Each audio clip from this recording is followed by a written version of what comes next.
the hope of a skinny kid with a funny name who believes that America has a place for him too.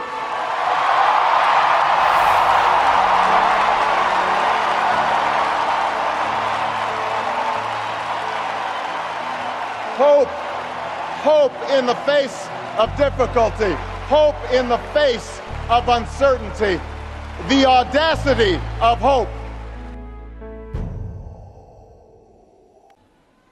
Tonight is a particular honor for me because, let's face it, my presence on this stage is pretty unlikely. My father was a foreign student, born and raised in a small village in Kenya.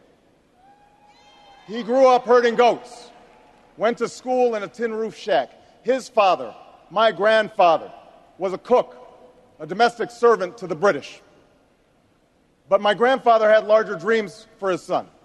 Through hard work and perseverance, my father got a scholarship to study in a magical place, America, that shone as a beacon of freedom and opportunity to so many who had come before. While studying here, my father met my mother. She was born in a town on the other side of the world, in Kansas. My parents shared not only an improbable love, they shared an abiding faith in the possibilities of this nation. They would give me an African name, Barak, or Blessed, believing that in a tolerant America, your name is no barrier to success. They imagined me going to the best schools in the land, even though they weren't rich, because in a generous America, you don't have to be rich to achieve your potential. Tonight, we gather to affirm the greatness of our nation, not because of the height of our skyscrapers or the power of our military or the size of our economy. Our pride is based on a very simple premise, summed up in a declaration made over 200 years ago. We hold these truths to be self-evident, that all men are created equal, a belief that we're all connected as one people. If there's a child on the south side of Chicago who can't read, that matters to me even if it's not my child. If there's a senior citizen somewhere who can't pay for their prescription drugs and having to choose between medicine and the rent, that makes my life poorer even if it's not my grandparent. If there's an Arab American family being rounded up without benefit of an attorney or due process, that threatens my civil liberties.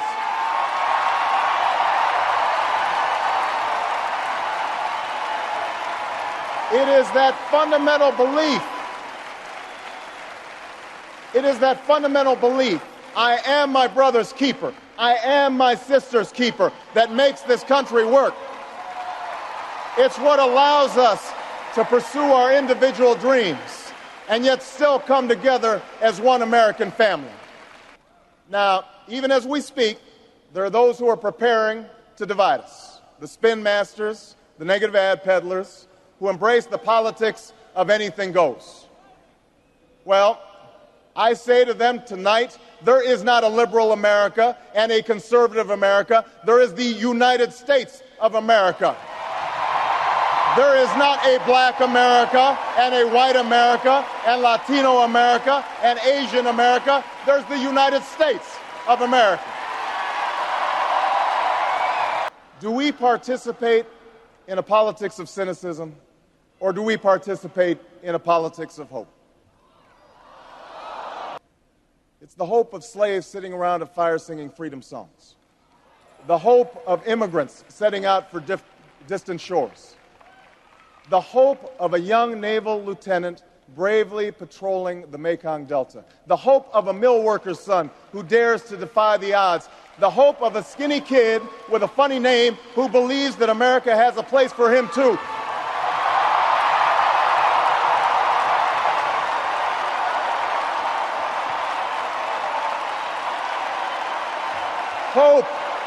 Hope in the face of difficulty, hope in the face of uncertainty, the audacity of hope.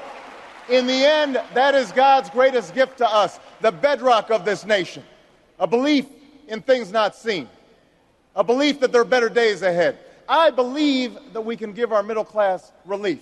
and provide working families with a road to opportunity.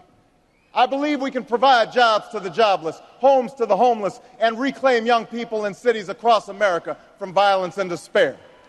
I believe that we have a righteous wind at our backs, and that as we stand on the crossroads of history, we can make the right choices and meet the challenges that face us. America, tonight, if you feel the same energy that I do, if you feel the same urgency that I do, if you feel the same passion that I do, if you feel the same hopefulness that I do, if we do what we must do, then I have no doubt that all across the country, from Florida to Oregon, from Washington to Maine, and this country will reclaim its promise, and out of this long political darkness, a brighter day will come. Thank you very much, everybody. God bless you.